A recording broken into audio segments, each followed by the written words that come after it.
London ইরানের embassy বা দূতাবাস একটা দেশের সার্বভৌমত্বের প্রতীক। হঠাৎ করেই সেই দূতাবাসের ছাদ থেকে নামিয়ে ফেলা হলো ইরানের বর্তমান পতাকা এবং সেখানে উড়িয়ে দেওয়া হলো 1979 সালের সেই পুরনো পতাকা, যা ছিল খামেনির বিপ্লবের আগের শাহের আমলের পতাকা। ভাবতে পারছেন, এটা কোনো মিম নয়, কোনো সিনেমার দৃশ্য নয়, কোনো এআই দিয়ে তৈরি করা ছবি ভিডিওও নয়। লন্ডনের বুকে দাঁড়িয়ে একটি দেশের অ্যাম্বাসিতে এই ঘটনা ঘটা মানে কি জানেন? এর সোজা অর্থ হলো স্ক্রিপ্ট লেখা শেষ, এখন শুধু অ্যাকশন বাকি। লন্ডনে ইরানের দূতাবাসের ছাদ থেকে এই যে পতাকা নামানো হলো, এটাকে আপনারা কি ভাবছেন? কয়েকজন সাধারণ প্রতিবাদকারী গিয়ে নামিয়ে ফেললো? এত সহজ ভাই? লন্ডন, যাকে বলা হয় নিরাপত্তার দুর্গ, যেখানে মাছি গড়লেও স্কটল্যান্ড ইয়ার্ড টের পেয়ে যায়, সেই লন্ডনের বুকে একটি স্বাধীন দেশের অ্যাম্বাসিতে, যাকে আন্তর্জাতিক আইন বা ভিয়েনা কনভেনশন অনুযায়ী ওই দেশটির মাটি হিসাবে ধরা হয়, সেখানে প্রকাশ্য দিবালোকে কয়েকজন লোক দেয়াল টপকে গেল, ইরানের নামখচিত পতাকা ছিঁড়ে ফেলল, আর ব্রিটিশ পুলিশ নিচে দাঁড়িয়ে দাঁড়িয়ে তামাশা দেখল। আরে মশাই, নাটক তো ভালোই সাজিয়েছেন। আজ যদি এই ঘটনা লন্ডনে থাকা আমেরিকার অ্যাম্বাসিতে হতো বা ইসরায়েলের অ্যাম্বাসিতে হতো, তাহলে ওই প্রতিবাদকারীরা দেয়াল টপকানো তো দূরের কথা, দেওয়ালের 10 গজের মধ্যে এলেই ব্রিটিশ স্নাইপাররা তাদের মাথায় গুলি করে মগজ বের করে দিত। তখন অজুহাত হতো ন্যাশনাল সিকিউরিটি। কিন্তু যখন ঘটনাটা ইরানের, তখন ব্রিটিশ পুলিশের হাত নাকি বাঁধা, তারা নাকি কিছু করতে পারে না। এর মানে কি? এর মানে পরিষ্কার, এটা কোনো সাধারণ বিক্ষোভ নয়, এটা ঋষি সুনাক এবং ব্রিটিশ ইন্টেলিজেন্সের সাজানো একটা মাস্টার প্ল্যান। ইরানকে ঘিরে এখন যা হচ্ছে তা কোনো সাধারণ যুদ্ধ বা কনফ্লিক্ট নয়। আমেরিকা এবং ইসরায়েল এবার আর কোনো লুকোছাপা করছে না। সোজা কথা, তারা ইরানের বর্তমান সরকারকে হটিয়ে সেখানে রিজিম চেঞ্জ বা ক্ষমতার পালাবদল করতে যাচ্ছে। দেখুন, যুদ্ধের আগে একটা বিশেষ নীরবতা থাকে, কিন্তু এবার সেই নীরবতা নেই। এবার আছে কেবল ইঞ্জিনের গর্জন। সোর্স রিপোর্ট বলছে আমেরিকা তাদের আর্সেনালের বা অস্ত্রভাণ্ডারের সবচেয়ে ভয়ঙ্কর সব খেলনা এখন মধ্যপ্রাচ্যে নামিয়ে এনেছে। নামগুলো শুনলে গায়ে কাটা দেবে। F-15, F-16, F-22 র্যাপ্টার, যাকে বলা হয় আকাশের অদৃশ্য শিকারী, এবং F-35 এর মতো স্টিলথ ফাইটার জেট, সব এখন ইরানি বর্ডারের আশেপাশে একেবারে লোডেড অবস্থায় দাঁড়িয়ে আছে। এখানেই শেষ নয়, তারা F-18 স্ট্রাইক ফাইটার এনেছে, সাথে এনেছে B-52 বম্বার্স।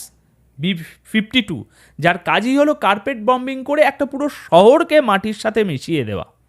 B-1 এবং B-2 বম্বার্স, যেগুলো লং রেঞ্জ স্ট্রাইক বা অনেক দূর থেকে নিখুঁত নিশানায় আঘাত আনতে পারে, সব রেডি। আচ্ছা, আপনাদের কি মনে হয় এগুলো কি তারা এয়ার শো করার জন্য এনেছে ওখানে? অবশ্যই না। সাথে এসেছে তাদের তেলবাহী ট্যাঙ্কার বিমান, যাতে আকাশে থাকা অবস্থাতেই ফাইটার জেটগুলো তেল ভরে টানা হামলা চালাতে পারে। ইসরায়েলের কথা তো বাদই দিলাম, তাদের F-35 জেটগুলো টেক অফ করার জন্য একেবারে রানওয়েতে ইঞ্জিন স্টার্ট দিয়ে বসে আছে। আমেরিকা তাদের electronic warfare system E-3 sentry aircraft নিয়ে এসেছে। এগুলোর কাজ কি জানেন?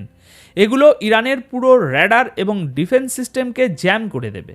অর্থাৎ ইরানের আকাশে শত্রু ঢুকবে, বোমা মারবে, কিন্তু ইরানের র্যাডার কিছু দেখতে পাবে না।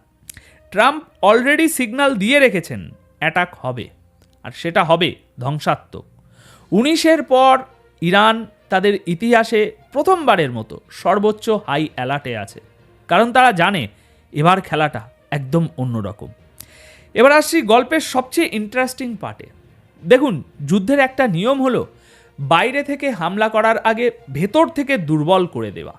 এটাকে বলা হয় ফিফথ কলাম বা ঘরের শত্রু বিভীষণ তৈরি করা।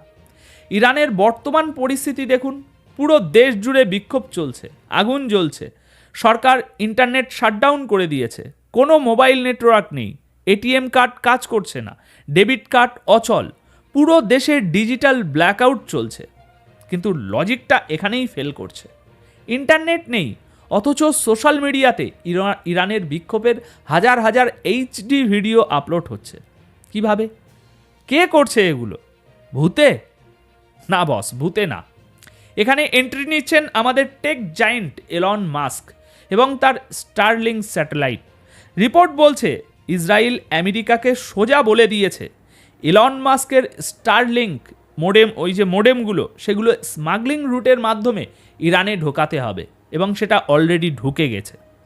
চিন্তা করুন, একটা দেশের সরকার ইন্টারনেট বন্ধ করে দিয়েছে, কিন্তু আকাশের স্যাটেলাইট দিয়ে সেই দেশের জনগণ বিশ্বের সাথে কানেক্টেড। এটা সাধারণ কোনো প্রযুক্তিগত সাহায্য নয়, এটা আধুনিক যুদ্ধের একটা বড় অস্ত্র। আমেরিকা এবং ইসরায়েল চাচ্ছে ইরানের জনগণ রাস্তায় নামুক এবং সেই ফুটেজ পুরো বিশ্ব দেখুক।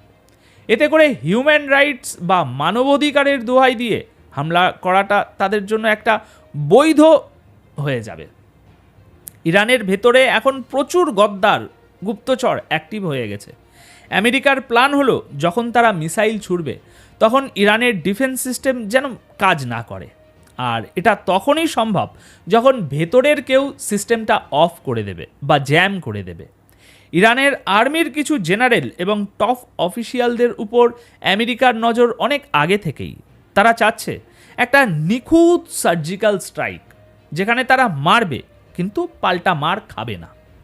পরিস্থিতি এখন এমন জায়গায় গেছে যে ইরানের সুপ্রিম লিডার আয়াতুল্লাহ খামিনিকে সরাসরি একটা ওয়ার্নিং বা হুমকি দেওয়া হয়েছে। মেসেজটা খুব পরিষ্কার এবং ভয়ঙ্কর।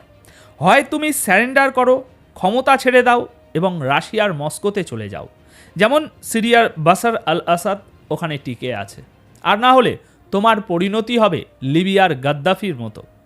গাদ্দাফির শেষ পরিণতির কথা মনে আছে তো? রাস্তায় ফেলে কিভাবে নির্মমভাবে হত্যা করা হয়েছিল। ভেনিজুয়েলার প্রেসিডেন্ট মাদুরোকেও ঠিক একই অফার দেওয়া হয়েছিল, দেশ ছেড়ে পালাও, না হলে মরবে। এখন সেই একই স্ক্রিপ্ট ইরানের জন্য লেখা হয়েছে। এখন প্রশ্ন হলো, রাশিয়া কি ইরানকে বাঁচাতে আসবে? পুতিন কি তার বন্ধুকে রক্ষা করবেন? দেখুন, জিওপলিটিক্সে বন্ধু বলে কিছু নেই, আছে শুধু স্বার্থ। রাশিয়া যদি দেখে ইরান ভেতর থেকে ভেঙে পড়ছে, তারা হয়তো নিজেদের বাঁচাতে হাত গুটিয়েও নিতে পারে। আর যদি রাশিয়া না আসে, তবে ইরানের কষ্ট অনেক বেড়ে যাবে। আর বাকি মুসলিম বিশ্ব, তারা এখন ধরি মাছ নাছুই পানি অবস্থায়। সবাই ভয়ে কাঁপছে। সৌদি আরব, কাতার, তুরস্ক সবাই একে অপরের দিকে তাকাচ্ছে আর ভাবছে পরের নাম্বারটা কার। সবাই জানে ইরান যদি আজ পড়ে যায় বা ইরানকে যদি 10 টুকরো করা হয়, যা আমেরিকার দীর্ঘদিনের প্ল্যান, তাহলে এই আগুনের আঁচ তাদের ঘরেও লাগবে। কিন্তু দুঃখের বিষয় হলো, কেউ আমেরিকার সামনে দাঁড়িয়ে কথা বলার সাহস পাচ্ছে না। ভেনিজুয়েলা ইস্যুতেও কেউ কথা বলেনি, আজও বলছে না। লন্ডনের অ্যাম্বাসিতে থাকা পতাকা নামানোটা শুধু একটা কাপড় নামানো নয়, এটা একটা সিগন্যাল। তারা ইরানকে একটা মেসেজ দিতে চায়। তারা বোঝাতে চায়, তোমাদের সার্বভৌমত্বের কোনো দাম আমাদের কাছে নেই। আমরা চাইলেই তোমাদের সম্মান ধুলোয় মিশিয়ে দিতে পারি। লন্ডন আবারও প্রমাণ করল, তারা মুখে গণতন্ত্র আর আইনের কথা বললেও ভেতরে ভেতরে তারা সেই পুরনো ঔপনিবেশিক লুটেরা হয়েই রয়ে গেছে। তারা 1979 আগের সেই গোলামির পতাকা উড়িয়ে দিয়ে ইরানকে মনে করিয়ে দিতে চায় যে তোমরা যতক্ষণ আমাদের গোলাম ছিলে ততক্ষণই ভালো ছিলে, মাথা তুলেছ তো মরেছ। কিন্তু তারা ভুলে গেছে এটা 2026 সাল। পতাকা নামালেই একটা আদর্শ মরে যায় না, বরং লন্ডনের এই কাপুরুষোচিত আচরণ প্রমাণ করে যে তারা ইরানকে কতটা ভয় পায়। তারা সামনাসামনি লড়তে ভয় পায় বলেই আজ দূতাবাসের দেয়াল টপকে এই নোংরা খেলা খেলেছে। পশ্চিমাদের এই দ্বিচারিতা বা হিপোক্রেসি আজ সারা বিশ্বের সামনে উলঙ্গ হয়ে গেছে। তারা ইউক্রেনের জন্য কান্না করে, কিন্তু ফিলিস্তিন বা ইরানের বেলায় তাদের আইন অন্ধ হয়ে যায়। দর্শক, এই পতাকা নামানোটা শুধু কাপড়ের টুকরো নামানো নয়, এটা যুদ্ধের দামামা। ব্রিটেন বুঝিয়ে দিল তারা এই যুদ্ধে সরাসরি আমেরিকার পক্ষ নিয়ে মাঠে নেমেছে। আর ইরান নিশ্চয়ই এই অপমানের জবাব ফুলের তোড়া দিয়ে দেবে না। ব্রিটিশদের এই ভুলের মাসুল হয়তো তাদের খুব চড়া দামেই দিতে হবে। এখন ভিডিওর শেষে আমি আপনাদের একটা কথা খুব স্পষ্টভাবে বলে যেতে চাই। এটা আমার ব্যক্তিগত মতামত বা প্রেডিকশন হিসাবে লিখে রাখতে পারেন। আগামী 1 মাসের মধ্যে আমরা ইরানে বড় ধরনের একটা পরিবর্তন দেখতে যাচ্ছি। হয়তো আমরা দেখব ইরান মরিয়া হয়ে ইসরায়েল বা আমেরিকার বেসে ধাঁই ধাঁই ধাঁই করে আত্মঘাতী হামলা চালাচ্ছে। আর না হয় আমরা দেখব ইরানের ভেতর থেকে কু বা অভ্যুত্থান হয়ে সরকার পতন হচ্ছে। আমেরিকা ইরানকে আস্ত রাখার প্ল্যান বানায়নি। তাদের প্ল্যান হলো ইরানকে ভেঙে ছোট ছোট ছোট ছোট টুকরো করা, যাতে ভবিষ্যতে আর কোনো দিন তারা ইসরায়েলের জন্য হুমকি হয়ে না দাঁড়াতে পারে। ট্রাম্প বা যেই ক্ষমতায় থাকুক, আমেরিকার ডিপ স্টেট বা এস্টাবলিশমেন্ট তাদের ছক এঁকে ফেলেছে। আজ লন্ডনে শাহ আলমের পতাকা ওড়ানো ছিল সেই ছকেরই প্রথম চাল। এখন আপনাদের কাছে আমার প্রশ্ন, ইরান যদি সত্যি আক্রান্ত হয়, তবে কি রাশিয়া বা চীন তৃতীয় বিশ্বযুদ্ধ শুরু করার ঝুঁকি নেবে, নাকি ওই রহিম চাচার মতো ইরানকেও একা লড়ে যেতে হবে? কমেন্ট সেকশন খোলা আছে, আপনাদের মতামত জানান। দেখা হবে পরের ভিডিওতে আরও কোনো সত্য নিয়ে। ততক্ষণ পর্যন্ত চোখ কান খোলা রাখুন, ভালো থাকুন, সুস্থ থাকুন। ধন্যবাদ আপনাদের সকলকে।